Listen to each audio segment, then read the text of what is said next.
Bonsoir et bienvenue sur notre plateau de Go Deeper en profondeur, cette émission qui est présentée sur Ocha TV et je suis Ocha, votre présentatrice ce soir.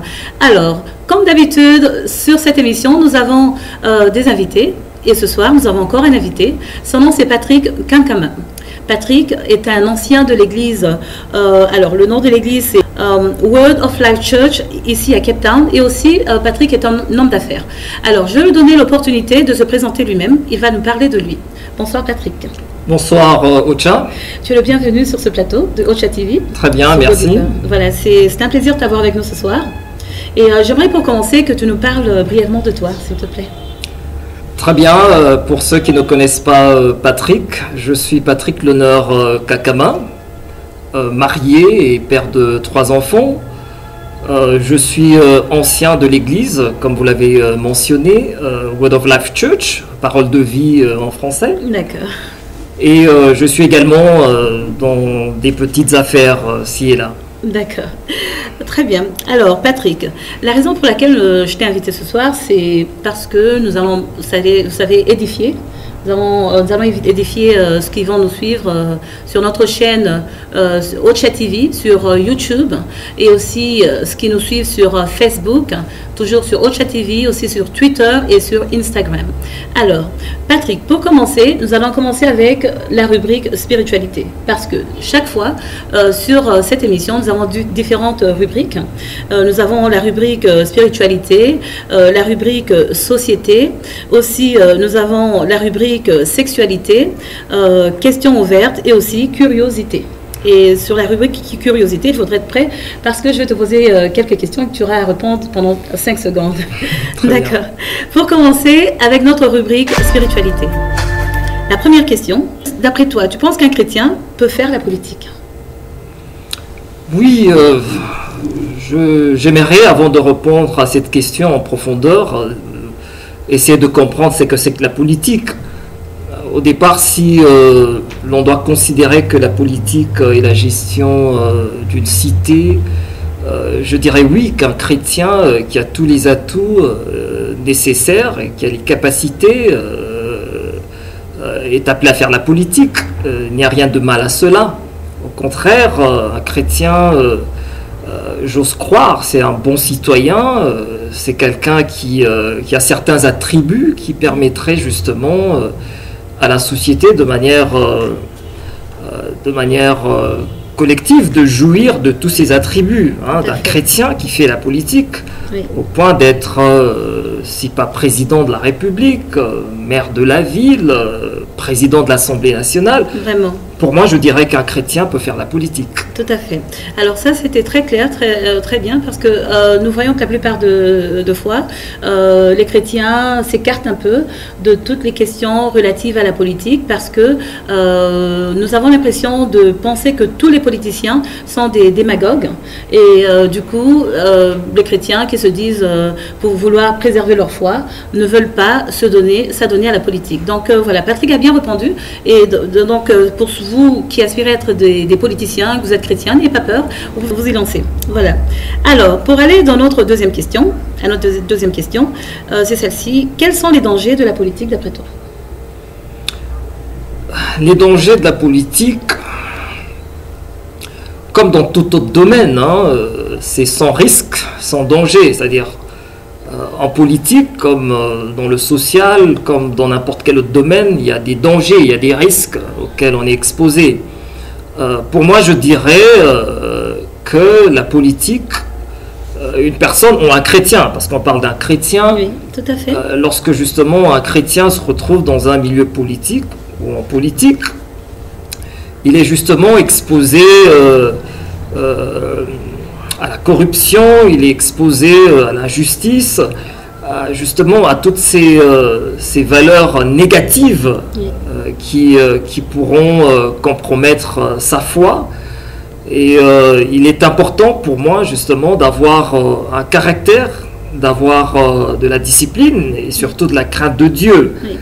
Et pour faire justement face à tous ces dangers. Les dangers se retrouvent partout dans la vie, dans la société. Oui. Je veux vous donner un exemple. Lorsqu'on est en politique, en tant que chrétien, on a des propositions de toutes sortes. Oui. Donc c'est à vous justement d'appliquer le principe de justice ou d'injustice, le principe d'équité, pardon, ou alors se comporter comme les autres en politique. Vous voyez ce que je veux dire? Tout à fait, oui, vraiment. Alors donc nous allons passer à notre deuxième rubrique, voilà. Et là c'est la société. Voilà, nous allons poser des questions, on débattre sur des questions qui sont relatives à l'homme, voilà, à ce que nous vivons dans la société. Et la première question, c'est la suivante. Qu'est-ce que l'Église peut apporter comme apport positif dans la société d'aujourd'hui? Alors, je pense que dans notre société moderne d'aujourd'hui, la contribution de l'Église serait de transformer la personne. D'accord.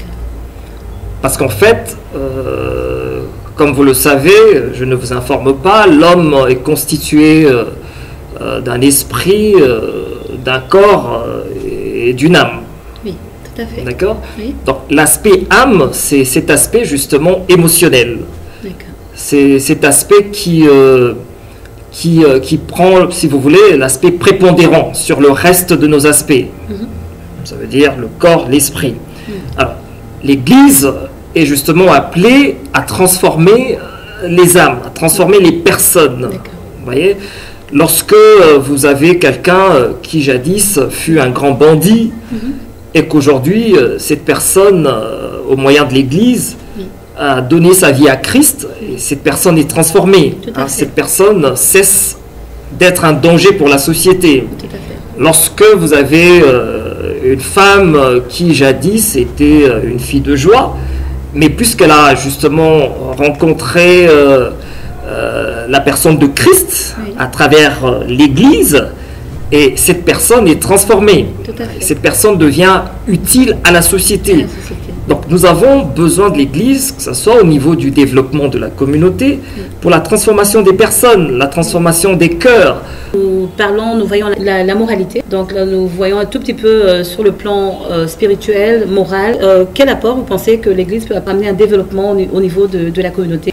Très bien, l'Église, à travers justement ses leaders qui sont bien informés, peuvent contribuer au développement de la société en donnant la bonne information au peuple de Dieu qui se retrouve dans les bancs de l'Église. Je m'en vais vous donner un exemple. Aujourd'hui, on est frappé par la pauvreté, surtout en Afrique. Donc, je disais, le mot-clé, c'est la transformation. C'est vrai que j'ai peut-être commencé par l'aspect spirituel, la transformation des âmes, mais il y a également la transformation de la société. Lorsqu'on devient un agent de développement, on est un agent de transformation. Alors, quel type d'information? Vous savez, je reviens encore une fois à la pauvreté. Oui. Il est important de savoir comment sortir de cette pauvreté. Il faudrait avoir l'information. C'est très important. La bonne information. Ensuite, il faudrait avoir une formation. Tout à fait. Et vous pensez que l'Église, en ce moment, nous voyons beaucoup de gens qui se plaignent que les églises ont plus tendance, n'est-ce pas, à prendre qu'à donner. Oui, lorsque vous parlez de donner, j'aimerais que vous soyez précise. Voilà.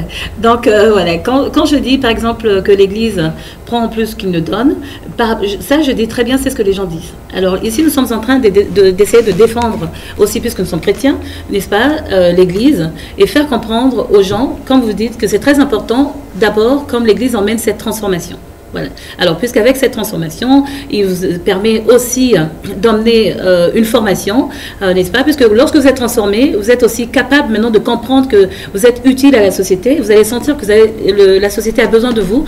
Et dans ce besoin, vous allez essayer de voir dans quelle mesure vous pouvez aussi amener votre apport à la société par rapport à une formation que vous pouvez suivre. Comme vous avez dit, vous n'êtes pas obligé d'aller à l'université. Vous pouvez suivre une formation mécanique, technique, voilà, et tout ça.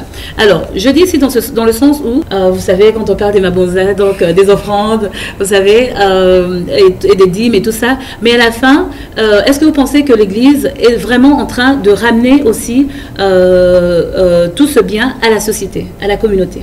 Très bien, j'ai compris, j'ai compris votre question. Parlons de deux aspects. D'accord. Donc le premier aspect, puisque vous l'avez mentionné, les offrandes, les dîmes, là c'est une institution de Dieu. C'est-à-dire on ne va pas changer ce que Dieu a lui-même décidé. C'est Dieu qui dit apportez dans ma maison vos offrandes et vos dîmes. C'est-à-dire toute personne qui le fait, il est béni de Dieu. Il est béni de Dieu, et ça je vous le dis parce que j'ai eu à l'expérimenter, je continue à l'expérimenter. Hein. La Bible dit, si vous le faites, j'ouvrirai les écluses des cieux. Tout à fait. Vous voyez, je menacerai celui qui dévore, etc. Donc pour nous, en tant qu'enfants de Dieu, c'est avec un plaisir, c'est avec beaucoup de passion que l'on doit apporter à la maison de Dieu nos offrandes et nos dîmes. C'est tout à fait légitime. Tout à fait. Parce qu'en fait, si on doit réfléchir, c'est parce que Dieu me donne le souffle de vie que ça me permet d'aller travailler. Si vous avez déjà vu un cadavre aller travailler, pas du tout. Voilà. Donc en signe de reconnaissance, on apporte à Dieu nos dîmes, nos offrandes. Parce qu'il y a également des gens qui travaillent dans la maison de Dieu, qui sont là à temps plein, hein, j'insiste encore, dans la maison de Dieu. Ils font un travail, comme également celui qui va dans une société de la place fait également un travail. Donc là, ce sont des gens peut-être qui n'ont pas la bonne information, qui disent que l'Église prend. Non, c'est une institution de Dieu, on ne change pas. Alors, de l'autre côté, qu'est-ce que l'Église restitue? Voilà. Comme je l'ai dit, l'Église a un rôle transformateur. D'accord. L'Église, non seulement transforme les âmes, parce que ça commence par là. Aujourd'hui, tous ces gens que vous voyez, les assassins, les meurtriers, on se plaint, mais parce qu'en fait, il n'y a pas eu de transformation dans leur vie. Tout à fait. Vous voyez, ils ne sont pas là pour construire la société, mais ils sont là pour détruire la société. Oui.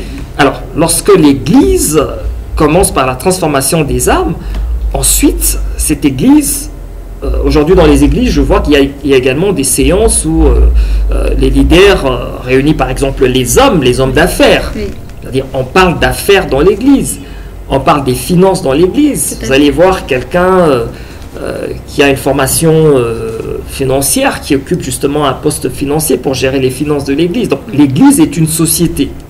Vous voyez ? Tout à fait. L'église donne des rôles aux gens au sein de l'église. On n'est pas simplement là pour prier. Tout à fait. Oui, il y a un département financier, il y a un département, je crois qu'il faut aller plus loin, mettre un département d'investissement, un département des affaires.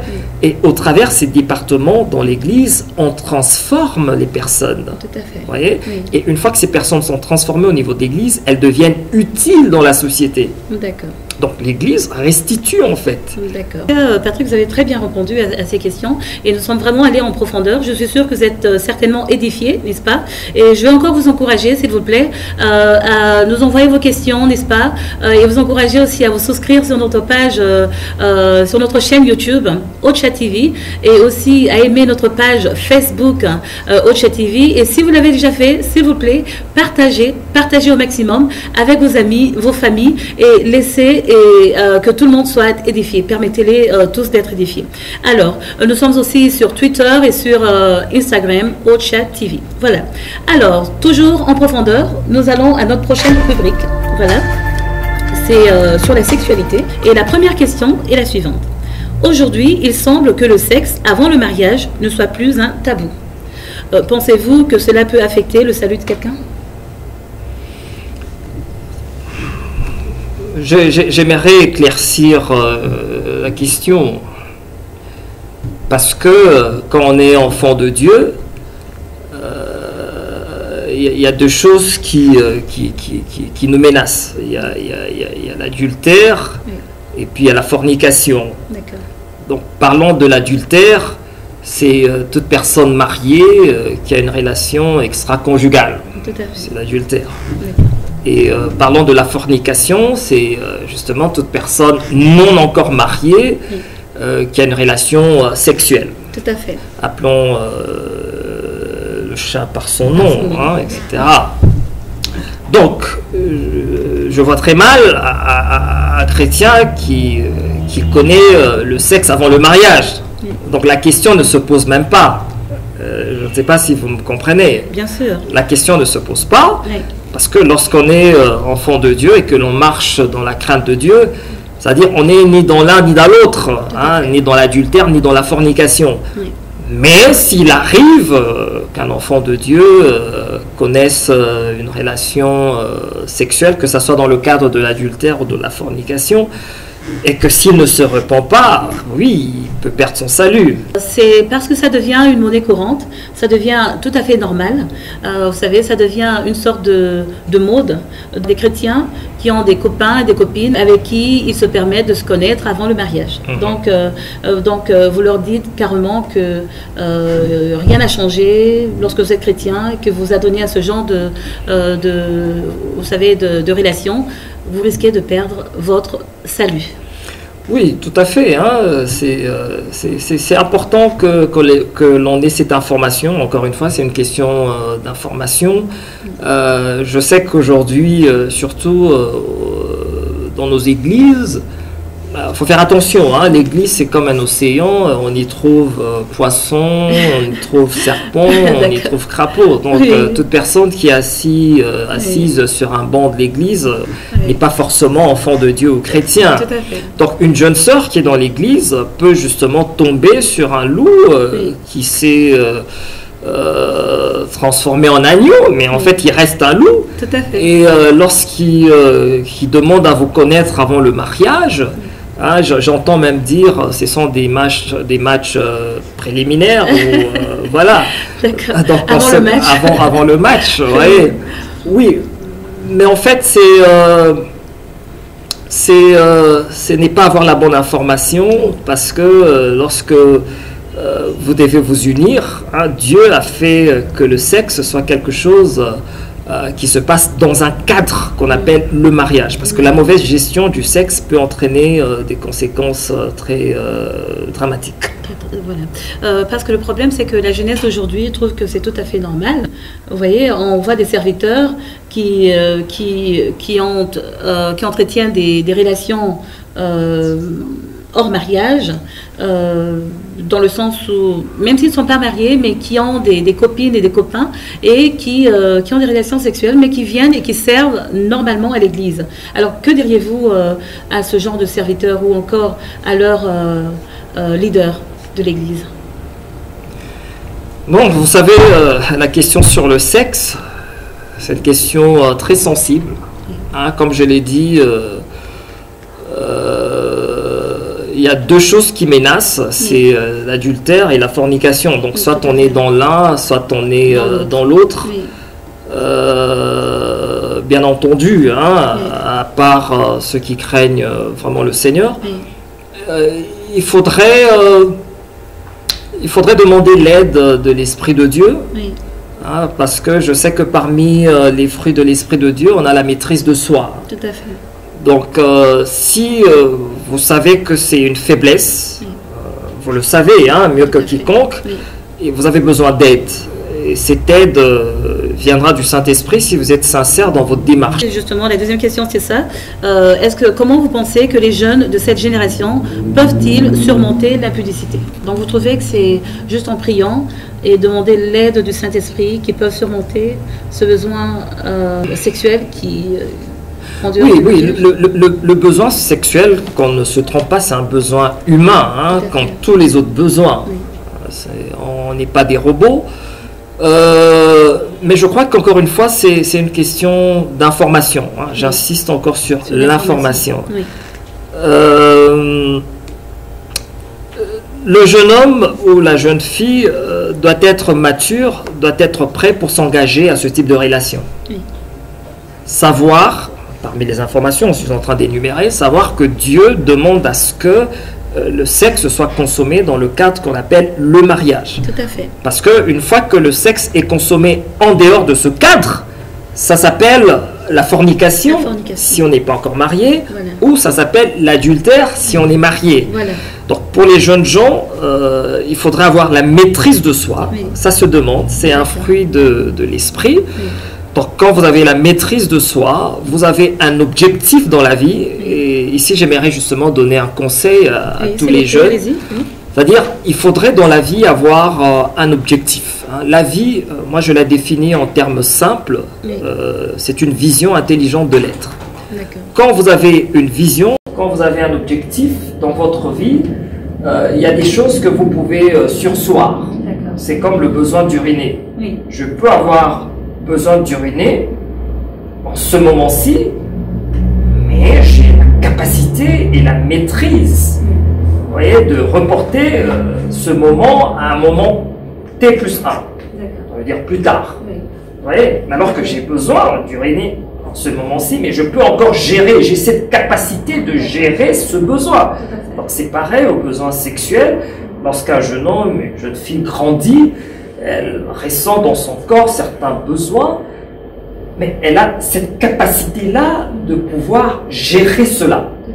Et la bonne manière de gérer cela, c'est d'avoir des objectifs dans la vie. Vous verrez par exemple les gens qui font du sport, ils sont focalisés sur un objectif qui est de gagner, de remporter la médaille. Vous voyez?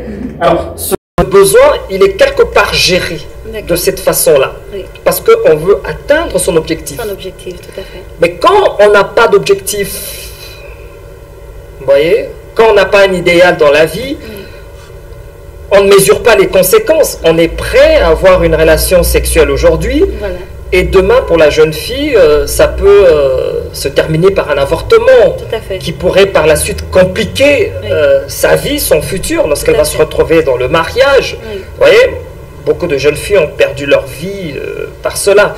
Donc pour les jeunes gens, il faudrait qu'on leur donne de la bonne information. Ça commence par la famille, ça commence au niveau de l'église. Lorsque vous avez un objectif dans la vie, vous êtes mature, vous êtes prêt à commencer une famille. Hein, c'est important que j'insiste là-dessus. S'il vous plaît, allez-y, nous sommes dans l'émission en profondeur. Tout à fait, parce que, vous savez, les animaux ne se marient pas. Pas du tout. Les animaux ne se marient pas. Un chien peut rencontrer une chienne, excusez-moi l'expression, et puis demain, le chiot, il est là. Et 2 jours après, le chiot prend son chemin, il est parti. Mais un bébé humain, ce n'est pas le cas. Il a besoin d'un cadre, il a besoin des parents, il a besoin d'un papa, il a besoin d'une maman qui vont justement lui apprendre comment marcher, comment parler, comment réfléchir, comment penser. Donc chez le bébé humain, ça ne va pas de soi. C'est pas comme un serpent. Demain, le serpent qui venait à peine de sortir de la coquille prend son chemin, sait comment trouver de la nourriture, etc. Mais un bébé, si vous le laissez seul, il va mourir. Tout à fait, tout à fait, tout à fait. Tout à fait, voilà. Là, franchement, vous étiez vraiment allé en profondeur, Patrick. Nous sommes vraiment édifiés. Et je suis sûre que ceux qui nous suivent aussi sont édifiés. Donc, ne manquez pas à souscrire sur notre chaîne YouTube, Ocha TV, aussi sur notre page Facebook Ocha TV. Aimez la page, partagez cette émission au maximum, édifiez quelqu'un, vos amis, votre famille, et que le Seigneur vous bénisse. Nous allons aller sur notre prochaine rubrique, et c'est questions ouvertes. Voilà. Alors, la première question, Patrick, c'est: une femme régulièrement battue par son mari, peut-elle rester dans le mariage à cause de sa foi? C'est une question assez délicate, surtout lorsqu'il s'agit de la femme. On sait que dans la Bible, la femme n'a pas autant, je ne dirais pas des avantages, mais la Bible ne donne pas beaucoup de droits à la femme quant à, par exemple, se séparer de son mari en cas d'infidélité, etc. Alors, pour revenir à votre question, je crois qu'une femme qui se fait battre par son mari de manière régulière doit commencer par, justement, parler à son mari. Mais là encore, il y a un problème. C'est-à-dire, je n'aimerais pas répondre directement à votre question sans aller en profondeur. C'est-à-dire, le mariage, encore une fois, lorsqu'on fait le choix de son partenaire, c'est sur base de certains critères. Vous voyez, et il est important, surtout aux couples chrétiens, de comprendre cela. C'est-à-dire, le mariage, c'est la construction d'une société. Oui. C'est-à-dire, Patrick et Asnat, c'est mon épouse, lorsqu'on s'est décidé de s'unir en tant que mari et femme, c'est justement pour construire notre société, pour construire notre couple, pour construire notre famille. Tout à fait. C'est comme un pays, lorsqu'un pays est en guerre, ce pays ne se développe pas, ce pays n'avance pas. Alors, lorsque dans un couple, mari et femme se battent assez régulièrement, c'est un couple qui ne va pas aller de l'avant. Hein? C'est important que les maris comprennent cela et que les épouses également, les femmes comprennent cela. Donc pour répondre à votre question, est-ce que ce mari qui bat sa femme, c'est un mari chrétien ou c'est un mari tout court? Parce que c'est en fonction de votre précision que je répondrai à votre question. Bien, en fait, selon la question, nous avons juste eu cette question. Très bien, je réponds sur les deux volets. Oui. Pour un mari chrétien, qui bat sa femme, il faudrait comprendre que vous êtes en train de tirer sur votre propre pied. C'est-à-dire, vous insultez votre femme, vous vous insultez. Vous battez votre femme, vous vous battez vous-même. Et au bout d'un certain temps, vous êtes en train de détruire, sans peut-être s'en rendre compte, votre couple, votre famille. Parce que cette femme que vous battez, elle se plaint à longueur de journée, elle n'est pas heureuse, elle n'est pas contente, elle est triste. Et je vois mal comment Dieu peut bénir un tel couple, une telle famille où la femme est triste. Vous voyez ? Donc, une femme qui se fait battre par son mari, appelons qu'il soit chrétien, considérons qu'il soit chrétien, je crois que la première démarche, c'est de parler à son mari. Parce que le dialogue, c'est quelque chose de très important. Très important. C'est-à-dire, quand dans un couple, il n'y a pas de dialogue, il n'y a pas de communication, vous êtes parti pour le pire. Le dialogue est très important, donc la femme doit ramener son mari à la raison, c'est-à-dire en dialoguant. Lorsqu'on dialogue, on ne cherche pas à être... à dominer l'autre. Non, on échange parce qu'on a besoin d'une solution. Mais si cette femme constate que malgré les tentatives de... Non, malgré toutes les recherches, les voies et moyens pour retrouver un dialogue, et que le mari, lui, continue à s'entêter, à ce moment-là, il faudrait passer à une autre vitesse. C'est-à-dire, il faudrait peut-être en parler au niveau de la famille, pour trouver des gens au niveau de la famille qui peuvent justement aller vers le mari et lui demander de changer d'approche. Tout à fait. Parce que si cela ne se fait pas, on a vu des femmes mourir.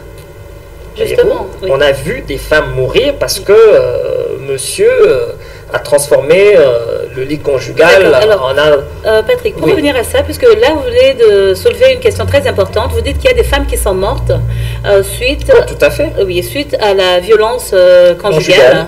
Et voilà, et vous avez dit tantôt, puisque je vous ai posé la première question que je vous ai demandé, c'est de savoir, est-ce qu'une femme qui est régulièrement battue devrait rester dans ce mariage à cause de sa foi? Alors, c'est un paradoxe parce que vous avez dit tantôt que le Seigneur ou la parole de Dieu ne donne pas vraiment la possibilité à la femme, si je vous ai bien compris, cette autorité de pouvoir divorcer. Voilà. Et entre-temps, il y a des femmes qui meurent à cause de ce genre de comportement. Donc, ça veut dire que la femme doit rester dans ce mariage malgré tout, parce qu'on a vu des hommes qui ont récidivé malgré l'intervention des pasteurs, des parents, de la famille. La femme a tout essayé, mais l'homme récidive. Donc, la femme est contrainte, selon vous, de rester dans ce mariage parce que la parole de Dieu ne lui permet pas de divorcer. Oui, je suis en train d'y aller. Voilà. C'est vrai que c'est une question assez complexe. Je suis en train d'y aller. D'accord. Tout en abordant plusieurs points, ça et là. Oui. C'est-à-dire une femme chrétienne, puisqu'on parle d'une femme chrétienne qui se retrouve dans ce mariage, je suppose que l'homme est chrétien. C'est-à-dire, la première démarche, c'est de rechercher le dialogue avec son mari. Oui. Mais si cette tentative échoue, on passe à la vitesse supérieure, c'est-à-dire celle d'aller au niveau de la famille. Tout à fait. Voilà, monsieur continue à me battre parce que là, ma vie est mise en danger. Tout à fait. Mais si au niveau de la famille, ça ne marche toujours pas, on peut approcher maintenant l'Église. Oui. Quand je dis l'Église, il y a les anciens, il y a les hommes de Dieu, il y a les pasteurs. On ira voir cet homme, on essaiera de parler avec lui, pour qu'il puisse rechercher le dialogue, la paix avec son épouse, parce que les coups, ça ne résout pas le problème. Tout à fait. Mais si cet homme, malgré toutes ces tentatives, cet homme continue, eh ben, je n'aimerais pas choquer les gens, mais je sais qu'il y a des femmes qui ont fait ces genres de prières en secret, où on demande à Dieu de reprendre monsieur, parce qu'elle ne peut pas non plus quitter ce mariage. D'accord. Ouais. Donc, selon vous... Donc, ce qui est plus important, c'est en amont. Hein, comment on se marie. Oui. Parce que je sais qu'aujourd'hui, dans les églises, on a beaucoup de problèmes. Oui.